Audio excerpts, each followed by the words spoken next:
Strategic Hotbox with Dr. Brandi Luv Stankovic. Discussing leadership, business, and how to take control of your life and achieve greatness. It's time to kick some ass. Hey, it's your girl, Dr. Brandi Stankovic, host of the Strategic Hotbox and Chief Strategy Officer at CU Solutions Group.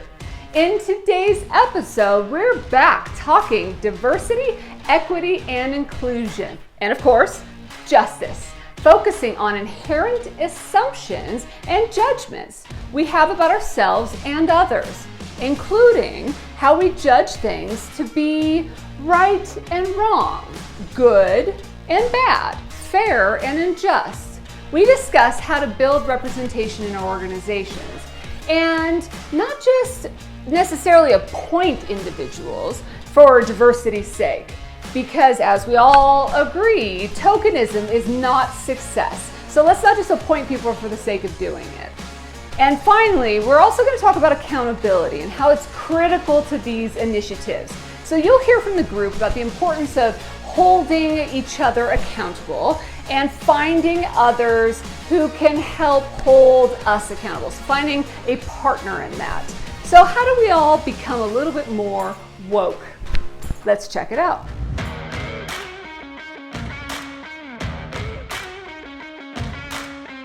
The only Hawaiian you will ever meet who is allergic to coconut and does not like pineapple. Wow. Yeah. Really? Yeah. I love mango though. We're not talking code word gay right now.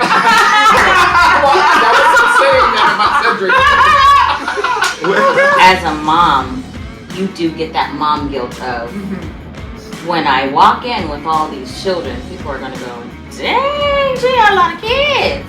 And I stood in that place where Dr. King had said his speech.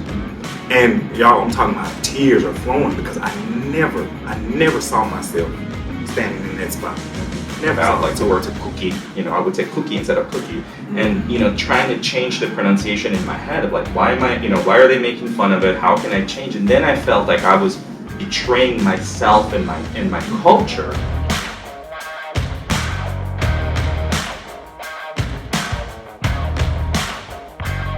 I have in my hands here a bowl of fun facts. So everyone participated, or everyone prior to our session today, filled out a little piece of paper with some fun facts about them. And what I'm going to do is I'm going to read a fun fact, and I want you to judge each other. Oh. And I want us all to make assumptions on whose fun fact this is and why. And then if we didn't attribute it, then I want to talk about why we didn't attribute it. Right now, it's all just about the why. So I'm giving everyone a license to judge, okay, for this short little period You here. need a license to do it? And don't be afraid to judge, but go easy if, hopefully there's not a bowl of insecurities that we have on this. It's supposed to be fun facts. Okay, these three different individuals have been to multiple continents, multiple countries. These three individuals? Yeah, I have three 4 different kids, people. it ain't me.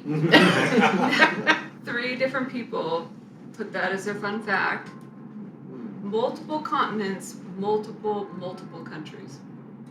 Juan, Linda, and Cindy.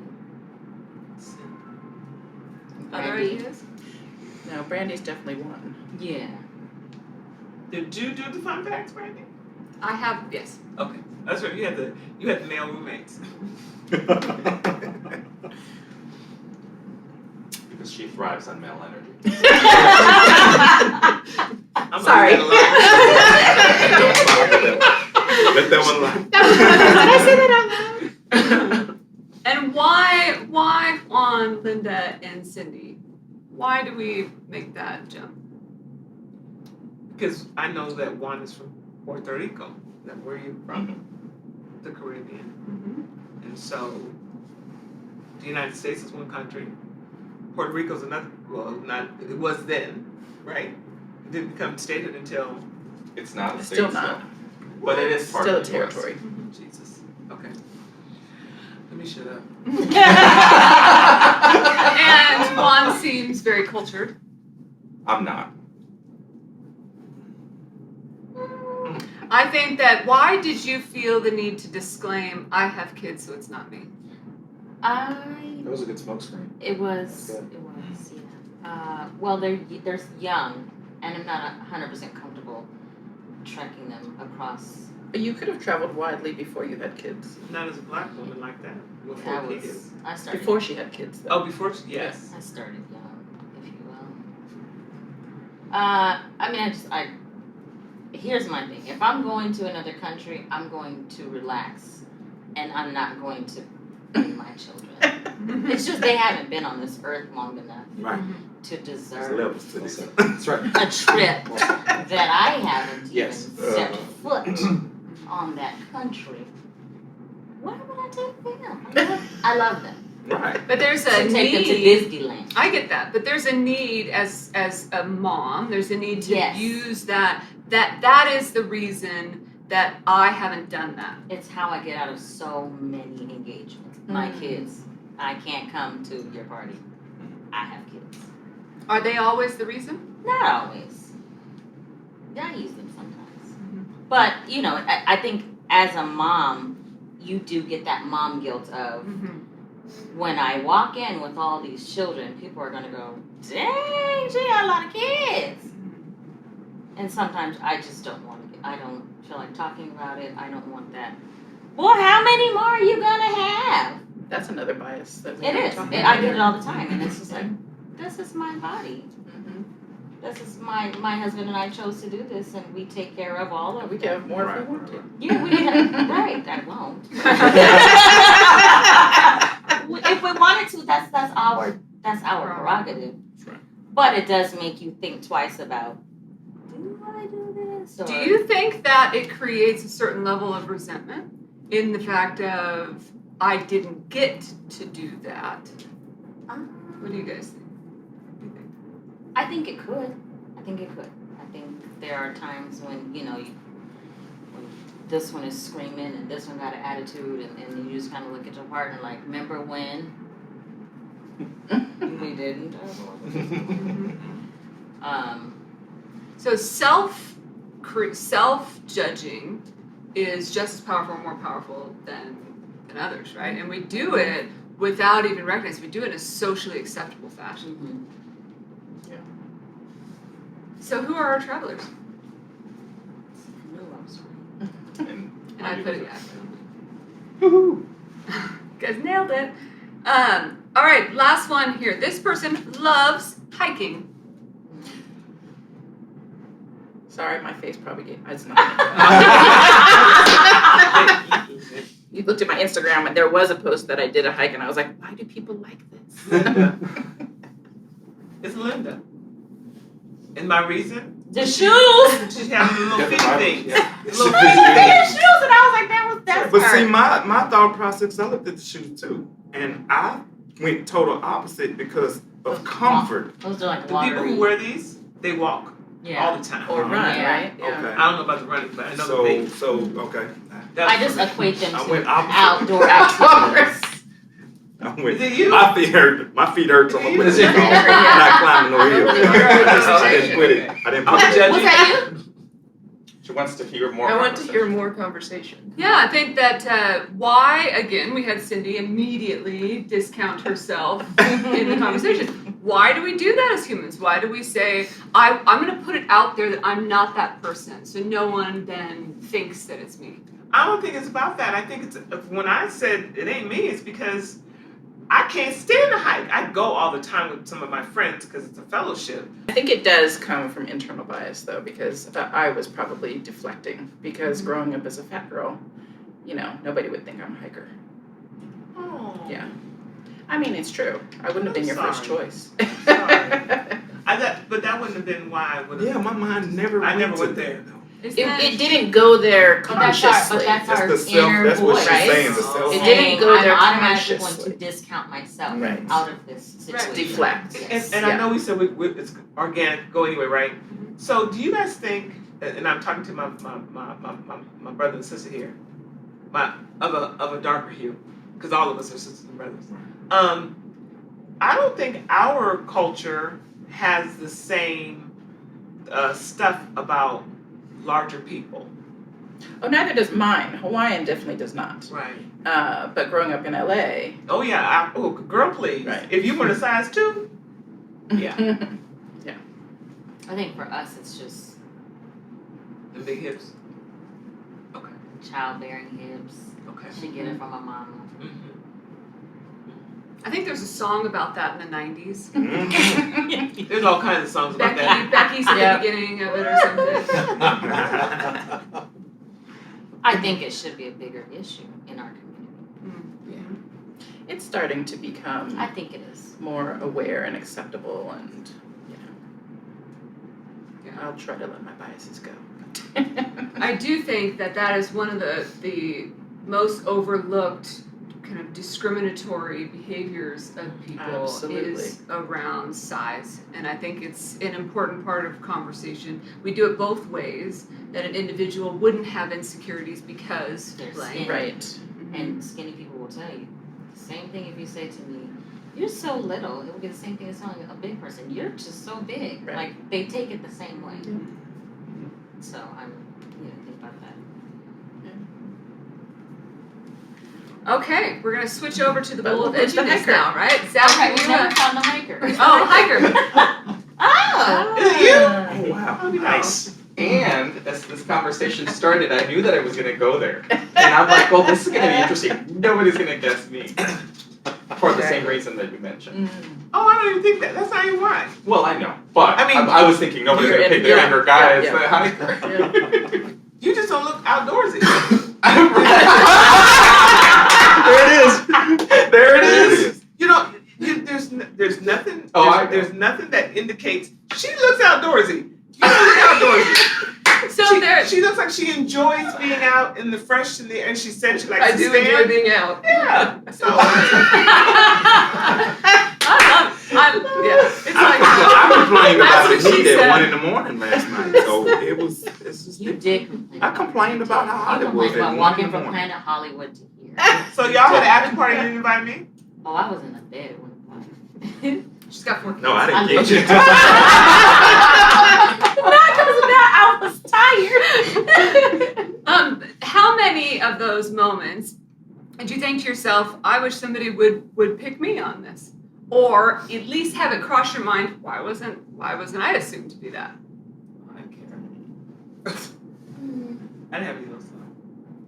Or why do I look like that individual? We were pretty spot on, we know each other pretty well. But why wasn't I We just picked? met each other. Why wasn't I picked as beautician?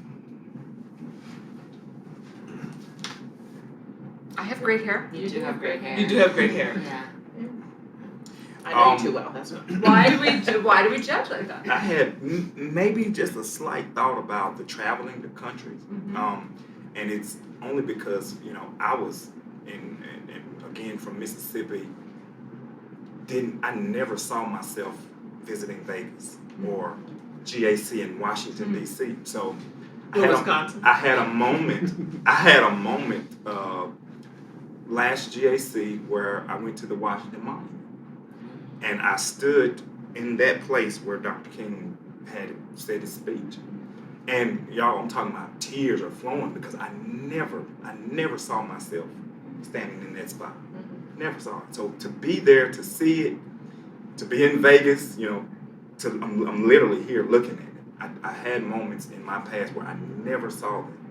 So traveling is it's something I want to do. But it's a luxury. I don't know about I'm like you. Do I go without the kids or what? But no, from a place where I never saw it, I want that to be a reality. So that's something I'm going to work to. So You know what? And when she said, I have 4 kids, I judged. I said, black people don't travel with their kids. That's white privilege stuff. Now that I'm thinking that through, right?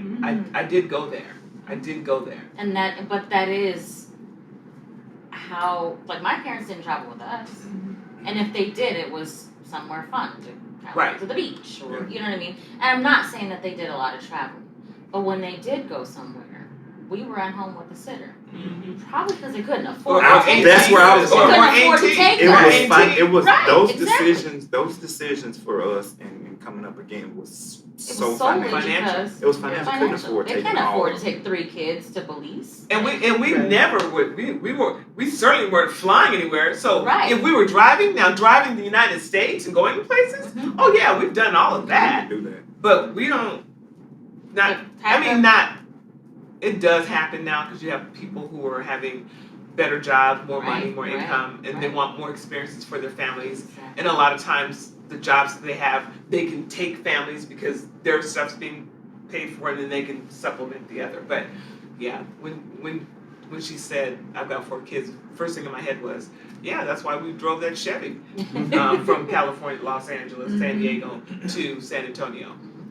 So when we have these like moments of judging ourselves or judging each other in that, why does that happen, and how does a person, in a simple manner, before we get into the darker places that we judge each other, in a simple place of beauticians or of hikers or of whatever, why do we judge that both in ourselves and other people? How do we stop it? It's social conditioning. You have to be intentional. You have to have conversations like this that say, "Oh yeah, I did think that." And once you do that, then you can. So I'll never think that again. Right. It's Because not happening. I had the thought, we discussed the thought, and now I know it's not a fact, right? That's right. But it's It's knowing, not- it's it's not knowing valid. why Yeah. you did that. Yeah. Right. And sit and go, oh, okay. But you also have to be aware that you're doing it. Yeah. Yeah. And Yeah. so many people aren't even aware And that they and do to it. and acknowledge that, like you just acknowledge, I did judge. Right. Like, but so there are so many people who go, I didn't do that. Well, and I think you have to be intentional about realizing this isn't something you can just kind of white knuckle your way out of. Right. You cannot just think, I'm just going to sit here and think about myself and I'm going to get better. You need somebody calling you out on your crap and saying, hey, that assumption you just made, where'd that come from? We need to have someone in our head what you're doing right now with Like us. when you just said, Yeah. why did you, making us listen to that inner voice, like, oh, And- I don't know. Maybe it's just a protection that we use. You know what I mean? For me, the world is too big for us to see it as it is. We have to generalize. We have to compartmentalize. That's the nature of human beings. It's the question of then what evidence are you using and what opportunities are you missing as a result? Are you okay with that, and have you thought through what the ripple effects of that is? We don't think of the world as it is. We think of the world about the stories that we tell about the world as we see it. And the cultures that we create, all culture is stories that we tell and the standard that we set about the people who either meet or don't meet those standards. That's what culture is. And all that comes about by the stories that we tell ourselves, and are we brave enough to tell them to somebody else? Am I brave enough to go to Linda and say, I made these assumptions here about this other person, and her calling me out and said, did you mean to do that? What did you miss about that? My question is, how many of us in this industry who are not in this hotel room right now are willing to reach across the aisle to somebody else and say, I need you to call me out? Not just tear me down and say this, oh, you're horrible and racist and prejudiced and bad, but saying, let me recognize the times when you did it right. Let me show the blind spots that you have. And then call me out on mine. How brave are we in branch meetings when we start talking about, when we get past the conversations about loan growth and cross-sells and transactions per hour, for me to look at them and say, what judgments did you make about that member right there? How brave are we to do that? So anything else, if we're not willing to go there, any other conversation we have in this industry doesn't really do much. Unless we change the culture of branch meetings, board meetings, executive accountability. If we're not willing to put that stuff in there, it's all performative. But if we challenge in the manner that which you're challenging and talking about, and there's half of me that's amen, and the other half of me is thinking to myself, we challenge that way, all it's going to do is deeper root some of those feelings. And the reason that being that is because it would be so wildly uncomfortable for someone to go into that situation that people either won't, or they'll go and then have resentment based on it. And so that conversation also has to happen in a place of safety, because if it's not, people aren't going to go, and then that's not helping us, because the people that aren't going are the ones that need to be there. I think you have to look at the historical perspective of banking, though, right? It's just like Oh, private yes, schools, Amen to that. right? Created by white men, Yes, ma'am. right? Yes, Elitist ma'am. institutions. Yeah. So you have to take that into consideration when you're trying to make any of this kind of change, right? You have to address that and move on and not, dwell on it, but you have to start there or you won't go anywhere. So there History's goes very the important. barriers, though. I mean, we're talking is it an HR problem at that point? Because as a converted banker, 13 years before getting into the credit union space and saying, wow, this place is different. They can have the conversation without the HR line of, oh, can't touch that. That's kind of, so is that what it is? I mean, is it the HR barrier that has to come down to allow us to have this talk? Well, so Cindy says the institutions that are created by elitist white men, but the credit union system was not created for the elite. It was created for the downtrodden who could not get banks to get them anything. What I think has happened is we have forgotten why we were created. We have forgotten who we're supposed to be working for. And we want to, this is what I think has happened. A whole bunch of bankers came over to be in credit union land, and so that mindset took over. All the $1 billion credit unions, don't get me wrong, I love the $1 billion credit unions because they're very supportive of ACC.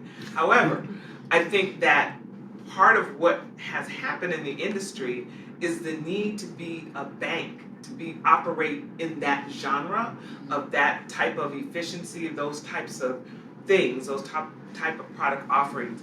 But if we get back to who we are, and this is not about selling the initiative, but commitment to change, credit unions unite against racism, I believe that we are the industry that can help this America change what it's doing and how it's done. And I think part of where the change starts certainly is in HR, because that's where part of my background is in talent development, so HR and human capital.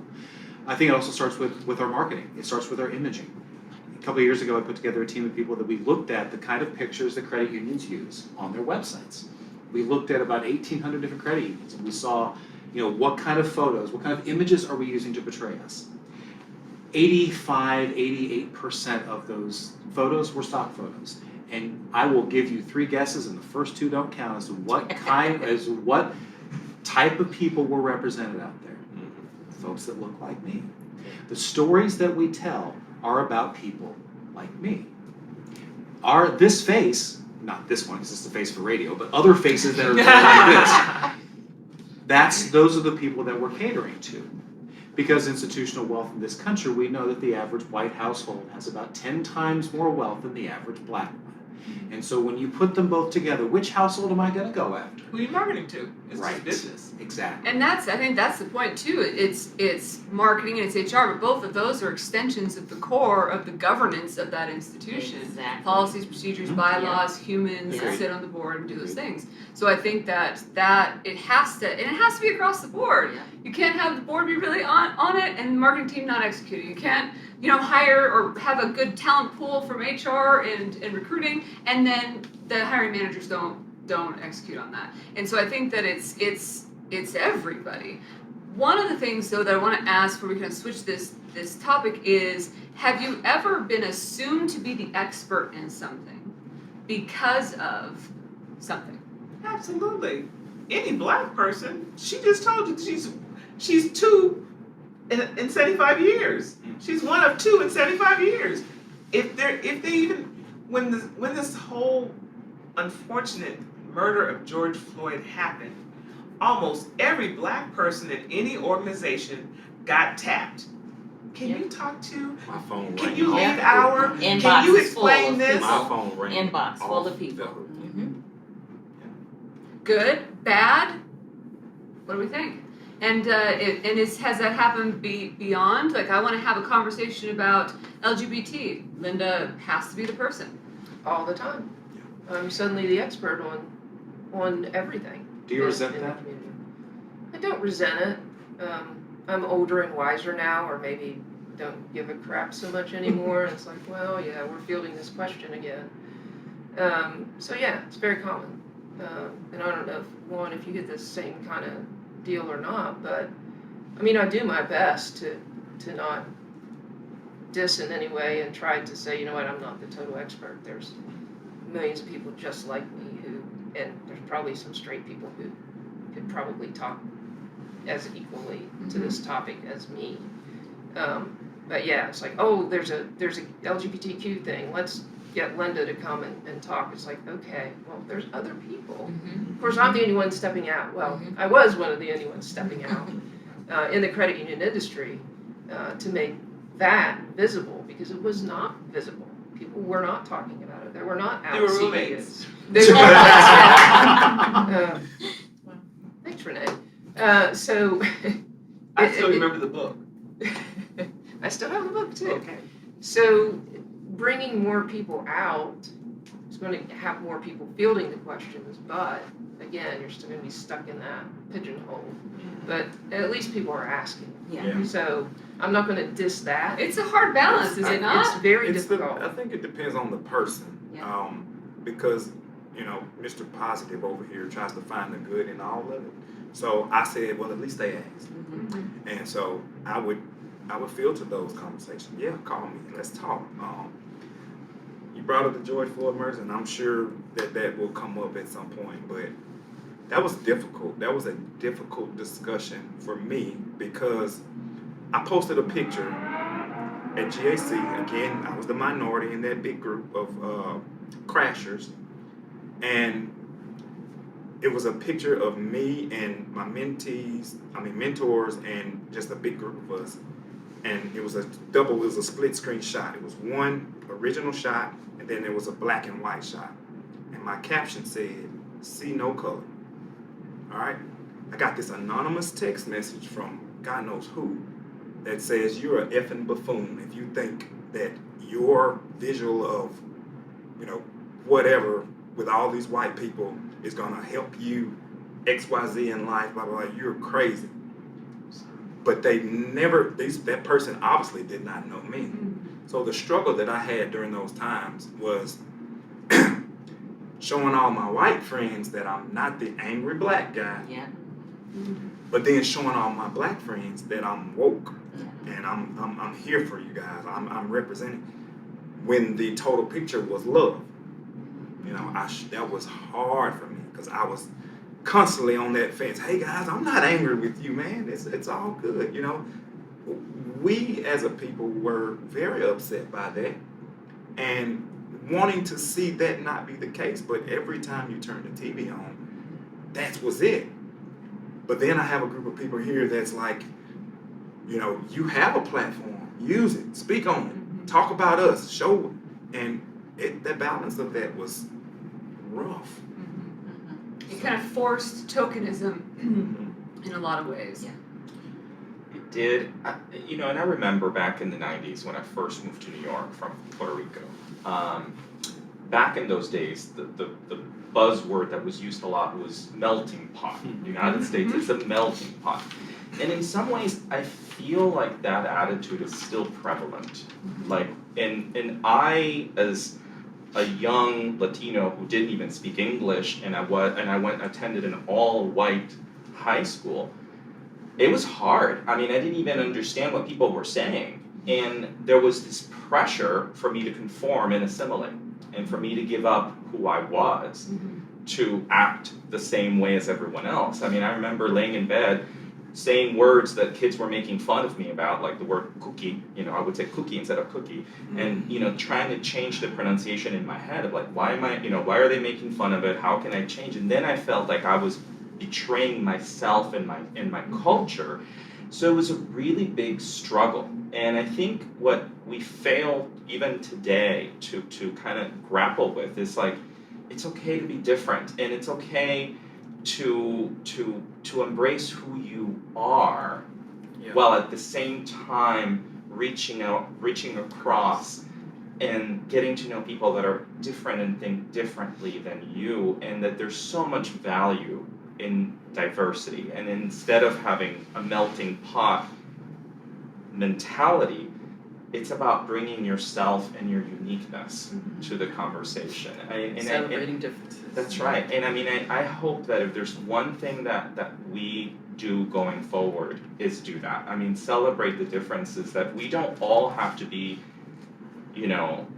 at the same table necessarily. Like, we can create our own tables. We can be ourselves. We can bring our uniqueness to the table. And we're going to be stronger for it, instead of just trying to all be the same and assimilate. Because until we do that and we try to understand the experiences of other people, we're not going to be able to speak the same language. You're right. It's I find that to be one of the hardest things about being an ally. No matter what I'm an ally to, whether it's CU Pride or it's working with Renee and the African American Coalition, it's that there's like we're almost persecuting in some ways, and yet also wanting more standing up. And I think that that discomfort in that is part of my challenge. It doesn't matter if it's uncomfortable because I have no idea what has been faced by my communities, and also is an opportunity to recognize in myself when I do that exclusive behavior for others. Does that make sense? Am I articulating that? In the fact of damned if you do, damned if you don't. Use the platform, no, don't use the platform.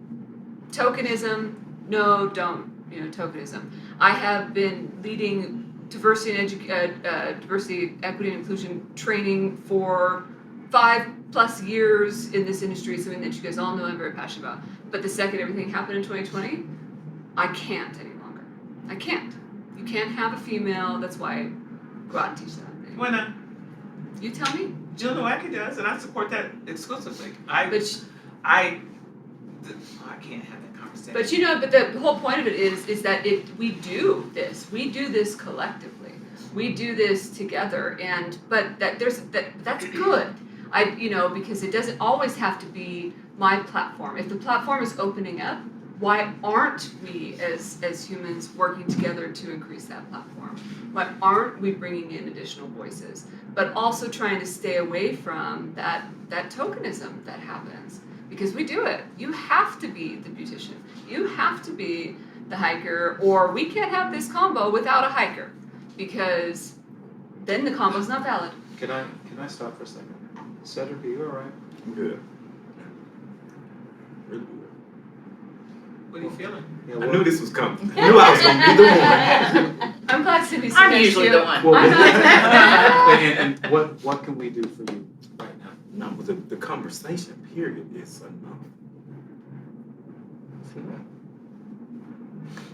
I just didn't want to just kind of climb over that. No, I knew I was going to be the one. I knew I was. It's just, it's necessary. It's so necessary. I am Latina. I am a woman. I'm a millennial. I'm different, right? No, I am unique. We all are. Deep down, we're all the same. Woo!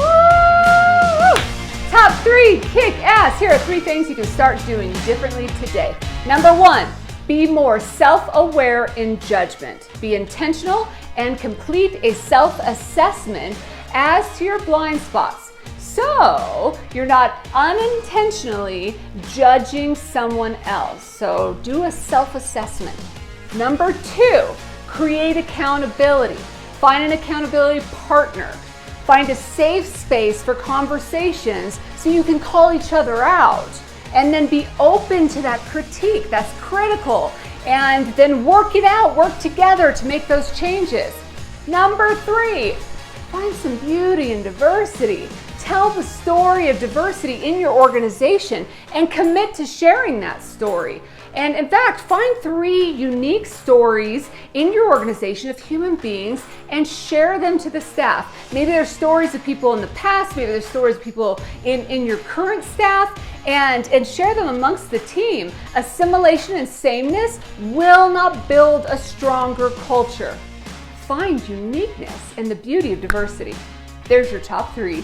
Kick ass. Coming up on Dissecting Diversity.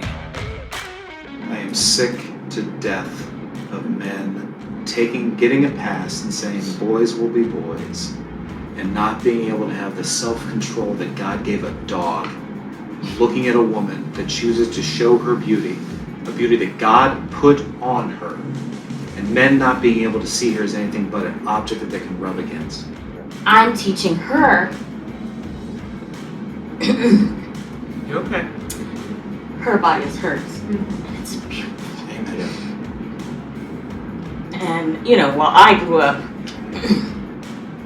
been taught, cover it up, put bigger pants on.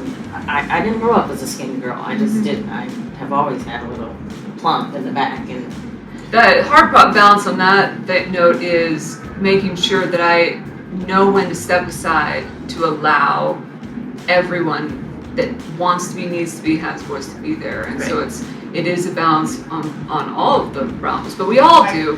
We've had the conversation. I get it now. Renee, you can't do that. You are a leader. You must be better. Just what we're trying to do with everybody else.